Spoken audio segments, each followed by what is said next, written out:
Shalom, selamat pagi semuanya. Kalau boleh saya pinjam katanya Ibu Neti ya.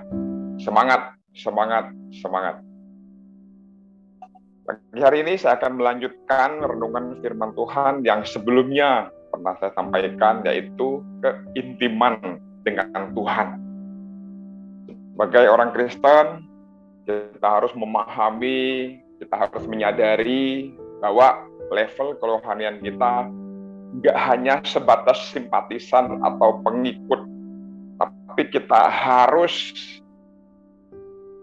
mengalami lebih dalam. Level kerohanian kita itu sebagai harus bersifat pribadi. Kalau kita membaca satu bagian di dalam Alkitab, yaitu di Matius 16 ayat 13-20, pengakuan Petrus. Pada perikop itu bercerita Yesus itu menyatakan atau mengemukakan kepada muridnya, siapakah aku ini? Who am I? Siapakah aku ini? Ada yang mengatakan dia itu Nabi Yohanes Pembaptis, ada yang mengatakan dia itu Elia, ada juga yang mengatakan dia itu Yeremia, dan juga salah satu dari para nabi. Tapi Petrus mengatakan pengakuan itu luar biasa. Engkau adalah Mesias, anak Allah yang hidup. Kata Yesus, berbahagialah Petrus, di atas batu karang ini aku akan mendirikan jemaatku, Allah maut tidak akan pernah menguasainya. Dari pengakuan Petrus ini yang Yesus sampaikan ini, Yesus mengingatkan kepada kita bahwa tanggapan atau pengakuan pribadi kita tentang Yesus sebagai anak manusia itu bicara soal iman atau keyakinan kita harus dibawa pada level pribadi, bukan hanya sebagai pengikut simpatisan batas orang Kristen. Itu penting ya, setelah kita mengenal Tuhan, kita harus terus membangun hubungan itu, keintiman dengan Tuhan. Seperti pada waktu cerita Thomas sebelum Yesus dibangkit dan setelah Yesus dibangkit. Waktu Yesus sebelum dibangkit, dia tidak melihat hal itu, dia tidak percaya. Tapi setelah Yesus bangkit dan menampakkan secara pribadi, Thomas berkata, ya, engkau adalah Tuhanku dan Allahku. Jadi pernyataan itu berbeda. Jadi engkau adalah Tuhanku dan Allahku. Jadi pada pagi hari ini saya mengajak kita belajar dari satu tokoh di Alkitab, bagaimana dia bisa membangun keintiman dengan Tuhan yang begitu luar biasa dalam situasi apapun. Tokoh ini adalah Daud. Tokoh ini adalah Daud. Daud itu membangun keintiman dengan Tuhan. Kita banyak membaca renungan-renungan di kitab Mazmur, ya, bagaimana Daud itu dia menulis Mazmur, syair Mazmur. Banyak dia berkata, engkau adalah gembalaku, takkan kekurangan aku. Selalu mengungkapkan imannya secara pribadi kepada Tuhan.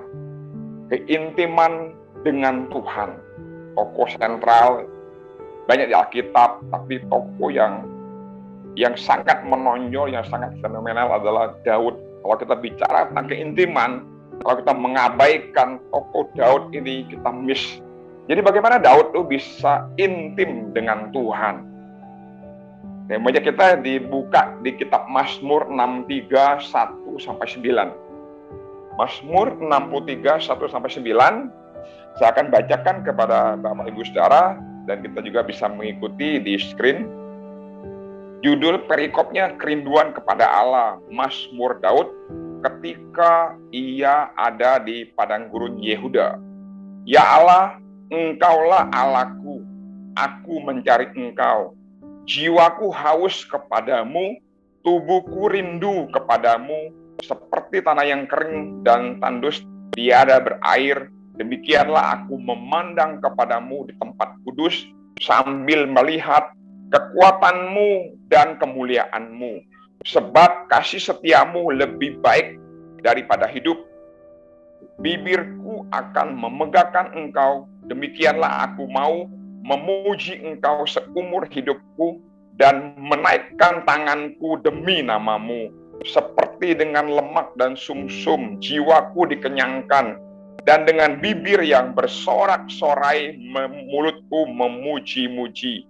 Apabila aku ingat kepadamu di tempat tidurku, merenungkan engkau sepanjang kawal malam, sungguh engkau telah menjadi pertolonganku, dan dalam naungan sayapmu aku bersorak-sorai. Ayat yang ke-9, jiwaku melekat kepadamu, tangan kananmu menopang aku. Jadi dari kitab Mazmur 63 1-9 ini, judul perikopnya adalah kerinduan kepada Allah. LAI menulis judulnya adalah kerinduan kepada Allah. Jadi bagaimana Daud bisa intim dengan Tuhan? Intiman dengan Tuhan dimulai dengan sebuah kerinduan. Maka perikopnya ini ditulis kerinduan kepada Allah. Jadi pada pagi hari ini, kalau kita mau belajar bagaimana membangun keintiman dengan Tuhan, kita harus belajar dari tokoh seorang yang bernama Daud. Dia membangun keintiman dengan Tuhan dimulai dengan sebuah kerinduan. Demikian juga kita juga harus memiliki sikap yang sama seperti Daud. Kita membangun keintiman dengan Tuhan, kita harus memulai dengan sebuah kerinduan. Saya kembali membaca kepada kita semua Mazmur 63 ayat 1. Mazmur 63 ayat 1, Mazmur Daud ketika ia ada di padang gurun Yehuda. Pagi hari ini saya mau ajak kita merenungkan padang gurun. Apa yang bisa kita gambarkan dalam pikiran kita, imajinasi apa yang bisa kita sampaikan tentang padang gurun? Padang gurun. Padang gurun itu adalah satu tempat yang nggak klik, tempat yang nggak nyaman, tempat yang digambarkan di Alkitab itu seperti tanah yang kering dan tandus tiada berair. Kalau kita membayangkan tempat seperti ini, apa yang bisa kita gambarkan? Kalau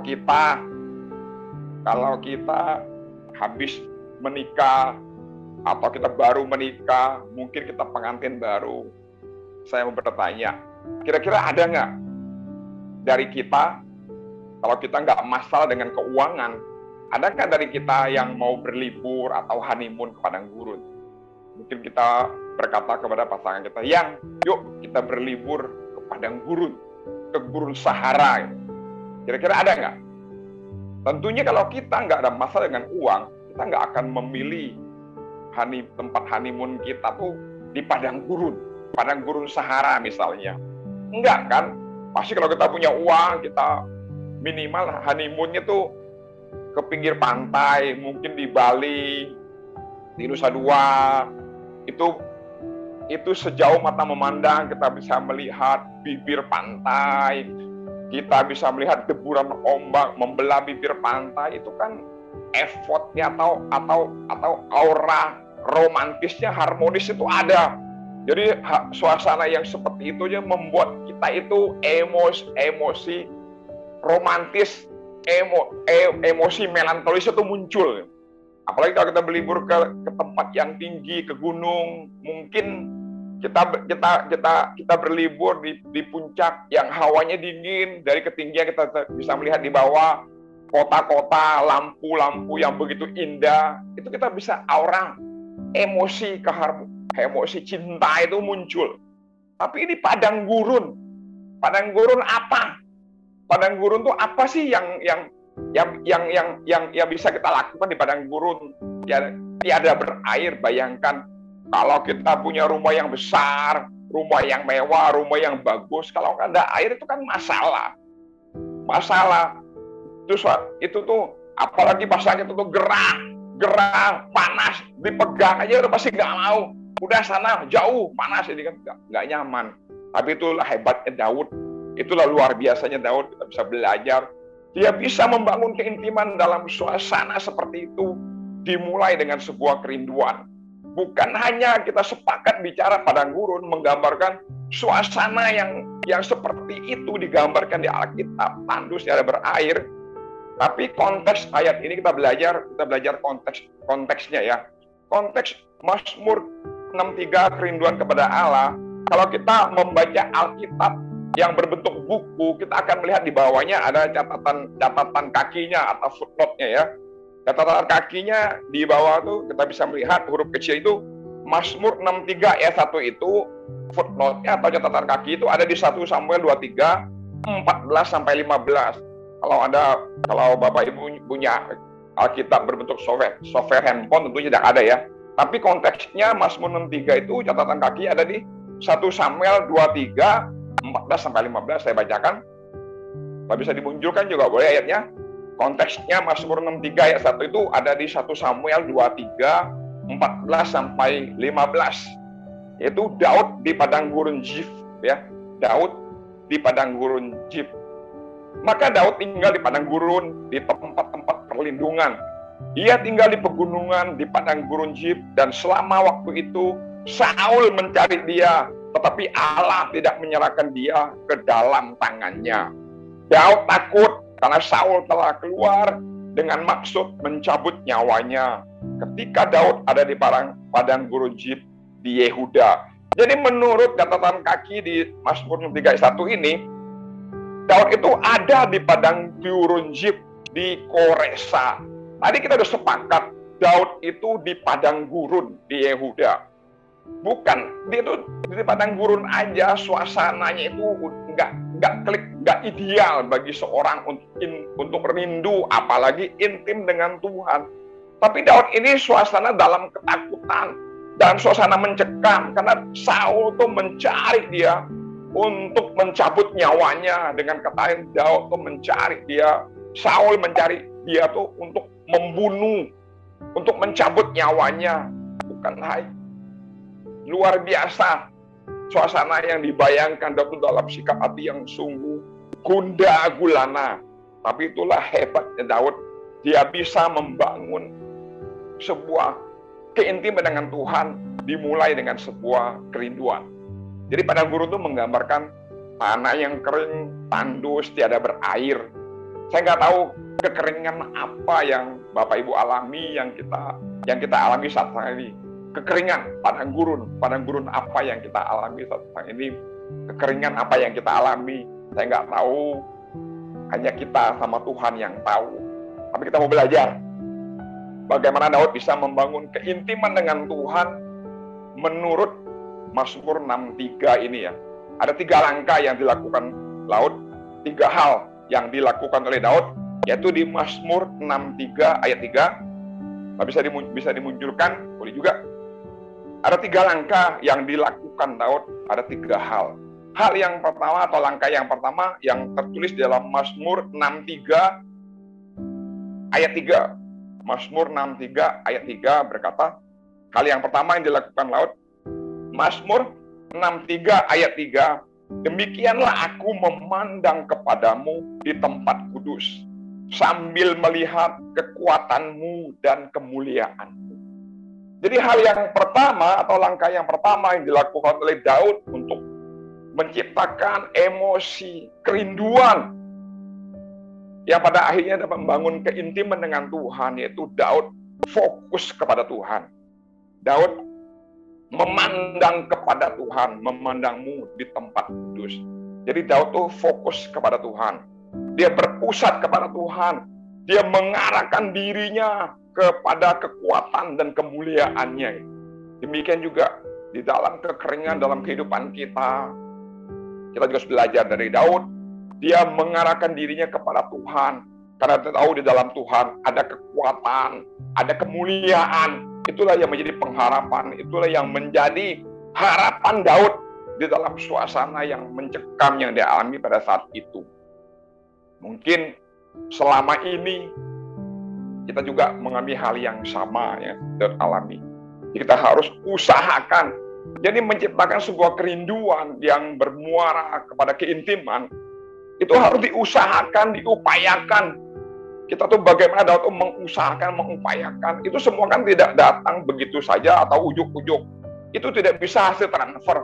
Mungkin kita didoakan, itu nggak bisa dengan hasil didoakan. Baik didoakan kita mau tumpang tangan, mau tumpang kaki. Kalau kita tuh nggak mau mengusahakan ya, nggak mau melakukan dengan sebuah tekad untuk menciptakan kerinduan itu Engkau nggak akan pernah bisa. Daud itu bagaimana dia memaksakan dirinya ya. Dalam suasana seperti itu dia tetap mau fokus kepada Tuhan, berpusat kepada Tuhan, mengarahkan kepada Tuhan. Karena dia tahu bahwa di dalam Tuhan itu dia menemukan jawabannya. Daud itu bukan hanya hidup dalam suasana digambarkan di padang gurun dalam gundah gulana, tapi Daud itu masih bisa menulis Mazmur. Kita tahu bahwa Mazmur adalah syair pujian. Daud masih menulis syair pujian. Tuhan Engkau baik, Tuhan Engkau adalah gembalaku, takkan kekurangan aku. Banyak hal yang Daud tuliskan. Kita harus belajar, dan dalam suasana seperti itu kita harus paksakan diri kita untuk kita fokus kepada Tuhan. Jadi fokus dengan Tuhan itu adalah kunci kita intim dengan Tuhan. Saya nggak tahu pagi ini kita apakah masih fokus kepada Tuhan dengan masalah kehidupannya kita alami saat sekarang ini. Saya nggak tahu, hanya kita sama Tuhan yang tahu. Saya berharap apapun yang kita alami pada pagi hari ini, kita harus belajar dari Daud, yaitu fokus kepada Tuhan. Poin yang kedua, langkah yang kedua yang dilakukan oleh Daud, bagaimana dia tuh bisa menciptakan kerinduan yang bermuara pada keintiman. Yang kedua ditulis di Mazmur 63, 7-8. Mazmur 63, 7-8. Apabila aku ingat kepadamu di tempat tidurku, merenungkan engkau sepanjang kawal malam. Ayat 8, sungguh engkau telah menjadi pertolonganku. Ayat 5.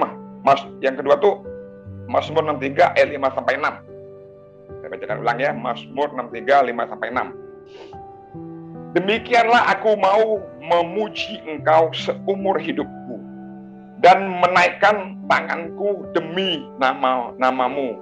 Seperti dengan lemak dan sumsum jiwaku dikenyangkan, dan dengan bibir yang bersorak-sorai mulutku memuji-muji. Jadi langkah kedua, hal yang kedua yang dilakukan Daud adalah dia selalu, menurut Mazmur 63, 5-6 nih, ada dua kata yang diulang, yaitu memuji-muji. Jadi penekanan memuji-muji ini adalah suatu penguasaan diri yang sungguh luar biasa. Sikap hati yang ditampilkan oleh Daud sungguh luar biasa. Dia memuji-muji Tuhan. Jadi Daud itu dia membangun keintiman, dia selalu memuji-muji Tuhan dengan ekspresi mengangkatkan tangannya seperti itu, sebagai tanda penyerahan. Memuji-muji Tuhan ini adalah adalah perilaku atau sikap karakter yang kita harus miliki sebagai anak Tuhan, sebagai murid Tuhan, untuk selalu memuji Tuhan dalam segala hal, baik suka maupun duka, baik tidak enak maupun enak, diberkati tidak diberkati, baik sehat maupun sakit. Kita harus punya sikap atau perilaku untuk memuji-muji Tuhan. Mungkin banyak dari kita malah sebaliknya, dalam masa keringan, dalam masalah mungkin sakit, penyakit yang sampai hari ini tidak kunjung sembuh, doa yang begitu banyak kita panjatkan tapi belum mendapatkan jawabannya. Kita udah melayani Tuhan, udah all out melayani Tuhan, baik dengan waktu kita, tenaga kita, harta kita, tapi apa yang kita dapatkan malah sakit penyakit yang nggak bisa kita bayangkan sebelumnya. Bahkan sakit penyakit kita alami ini membuat kita tuh menjadi kurang produktif dan sebagainya. Apakah dengan suasana seperti itu kita masih bisa memuji-muji Tuhan? Tentunya ini sebuah pertanyaan. Dari belajar dari Daud ini, kita setidak-tidaknya mengambil sebuah pesan bahwa dalam suasana apapun yang digambarkan oleh Daud itu, dia masih tetap memuji-muji Tuhan. Mungkin masalah kita tidak sebesar Daud. Daud itu dia tuh dikejar-kejar oleh Saul, hendak mencabut nyawanya. Mungkin kita nggak se-ekstrim Daud lah. Mungkin adakah kepala pemerintahan atau kepala negara, contoh Pak Jokowi, mengejar-kejar kita, mau membunuh kita? Tentu tidak kan? Kita malah sebaliknya, kita malah minta Tuhan untuk menolong kita. Jadi memuji-muji Tuhan tuh banyak dari kita tuh malah melakukan hal sebaliknya, bukan memuji-muji dalam suasana yang mengerikan. Malah kita tuh selalu minta Tuhan untuk menolong kita. Tapi ini Daud tuh memuji-muji Tuhan bukan dengan tendensi yang negatif. Kita tahu bahwa rekam jejak Daud seperti apa, latar belakang Daud seperti apa. Dia memuji-muji Tuhan, tidak dengan tendensi yang negatif, tapi dia memuji-muji Tuhan dengan hati yang penuh dengan ketulusan. Ayat 4 dia tulis, bikin ayat 4, saya bacakan Mazmur 3 ayat 4, sebab kasih setiamu lebih baik daripada hidup. Di Daud itu mengatakan, ayat 4 Mazmur 3, kasih setiamu lebih baik daripada hidup. Kalau saya sederhanakan bahasa ini, kasih setiamu itu adalah, itu digambarkan adalah sebuah kebaikan Tuhan lebih baik daripada hidup. Daud katakan. Jadi kasih setia Tuhan yang diambil Daud mengungkapkan itu lebih baik daripada hidup. Jadi kebaikan Tuhan yang dimaksud oleh Daud itu, sekalipun Tuhan mengizinkan saya ditangkap oleh Saul dan dibunuh oleh dia, sekalipun saya harus hidup di padang gurun dengan kekeringan, tandus tiada berair, itu lebih baik daripada hidup. Hidup yang digambarkan oleh Daud itu apa? Hidup yang digambarkan oleh Daud itu, dia tuh sebenarnya hidup dalam kelimpahan, dipuji, karena dia adalah seorang raja. Kita tahu bahwa Saul itu tuh udah mutlak jadi raja karena dia diurapi oleh Samuel kan. Jadi dengan kata lain, hidup yang digambarkan oleh Daud itu adalah hidup yang berkelimpahan. Dia duduk di tahta kerajaannya karena dia tuh posisinya pada itu adalah seorang raja. Jadi Daud menggambarkan kasih setiamu, kebaikan Tuhan lebih baik daripada hidup. Jadi hidup seperti itu yang digambarkan oleh Daud. Jadi dengan kata lain, kalau menurut Tuhan itu baik. Kalau menurut Tuhan dalam pemandangan atau kacamata Tuhan itu lebih baik daripada saya hidup sebagai seorang raja. Saya rela, saya ikhlas, itu mungkin kata sederhananya. Jadi kasih setiamu, kebaikan Tuhan itu lebih baik daripada hidup. Sekalipun Daud tidak merasakannya, tapi dia rela, dia ikhlas. Itulah kasih setia Tuhan yang harus kita belajar dalam hidup ini. Jadi kesediakan waktu, sikap hati, paksakan diri untuk selalu memuji-muji Tuhan dengan sebuah ketulusan, bukan dengan sebuah maksud. Kita memuji-muji Tuhan kan, kadang-kadang kita tuh tendensinya tuh selalu negatif, minta Tuhan tuh selalu menjawab doa kita, malah kita memaksa Tuhan menuruti apa yang kita kehendaki, tapi Daud tidak. Jadi memuji-muji Tuhan adalah kunci bagaimana kita bisa rindu dan intim dengan Tuhan. Langkah yang ketiga, yang terakhir yang dilakukan oleh Daud, yaitu di Mazmur 63, 7-8 saya bacakan. Apabila aku ingat kepadamu, di tempat tidurku, merenungkan engkau sepanjang kawal malam, sungguh engkau telah menjadi pertolonganku, dan dalam naungan sayapmu, aku bersorak-sorai. Jadi, hal yang ketiga yang dilakukan oleh Daud, yang pertama fokus kepada Tuhan, yang kedua memuji-muji Tuhan dalam segala hal, yang ketiga Daud selalu ingat akan Tuhan. Ingatnya di mana? Di tempat tidurnya pada waktu kawal malam. Jadi kawal malam itu menceritakan sebelum Daud tuh merebahkan dirinya tidur, dia selalu merenungkan kebaikan-kebaikan Tuhan di dalam alam ini. Coba Bapak Ibu bayangkan, dalam suasana hati yang gundah gulana. Tadi kita udah membaca dia sebelumnya, Saul itu mencari dia untuk mencabut nyawanya dan untuk membunuh dia. Dia masih bisa tidur. Karena apa ya? Karena dia selalu ingat tempat tidurnya, ingat kebaikan-kebaikan Tuhan yang dialami dalam hidup ini.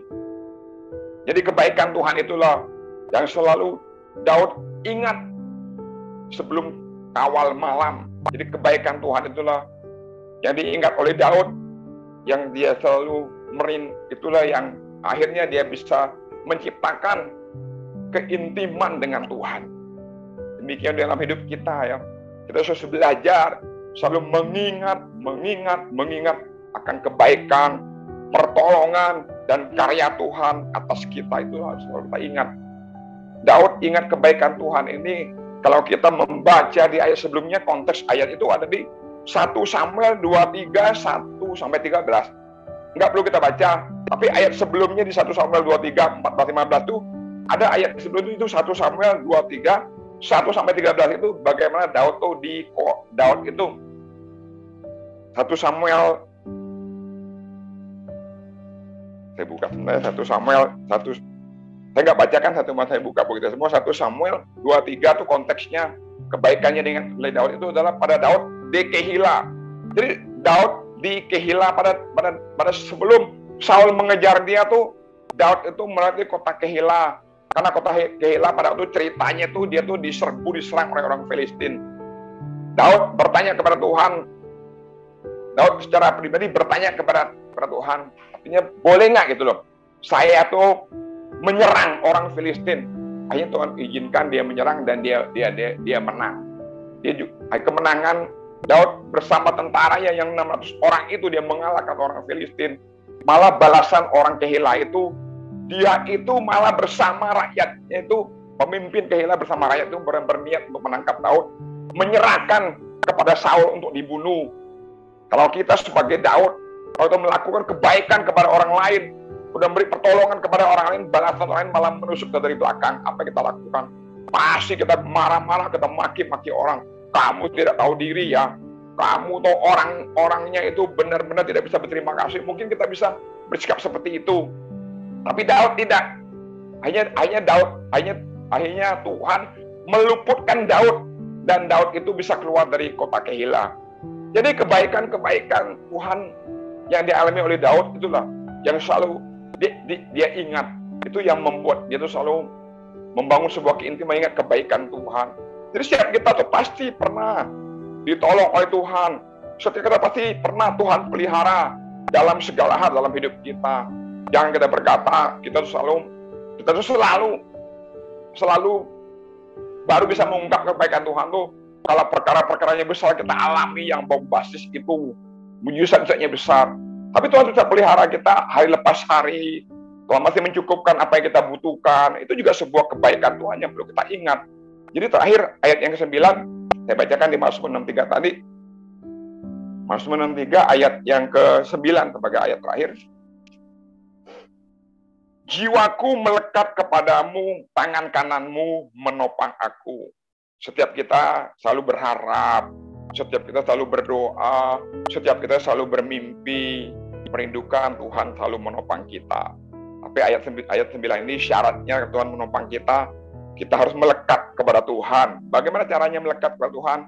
Caranya kita harus intim dulu. Bagaimana kita bisa intim?